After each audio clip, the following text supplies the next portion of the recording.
Partija Nacionāla apvienība pēdējo gadu laikā aktīvi strādā ar tādiem jautājumiem kā ielu nosaukuma maiņa, pieminekļu nojaukšanu un, protams, kā tad bez Langas kundzes vadītās kampaņas Atkrievisko Latviju. Bet tādā pašā laikā man ir jautājums par kultūrvēsturiskā mantojuma saglabāšanu un arī kultūrvēsturiskā mantojuma objektiem. Par vienu no šādiem objektiem es jums gribētu labprāt šodien izstāstīt. Rīgā Sateklas ielā ir viena ēka.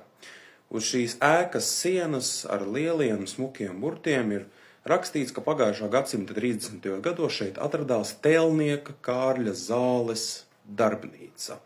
Tie, kas nezina, kas ir tēlnieks Kārlis Zāle. Kārlis Zāle ir brīvības pieminekļa un brāļu kapu ansambļa autors.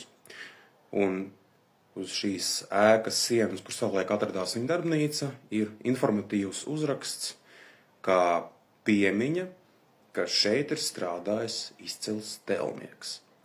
Un pateicoties kāda mākslinieka, tā teikt, aktivitātei, uz šīs ēkas sienas ir grafiti.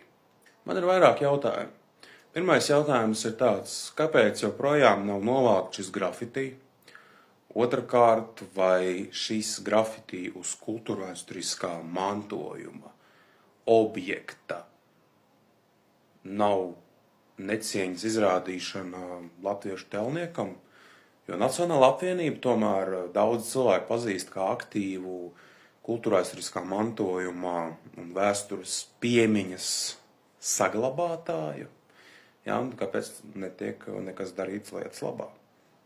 Jebkurā gadījumā es nosūtīšu vēstuli Rīgas domei, lai šis jautājums arī tiktu izskatīts.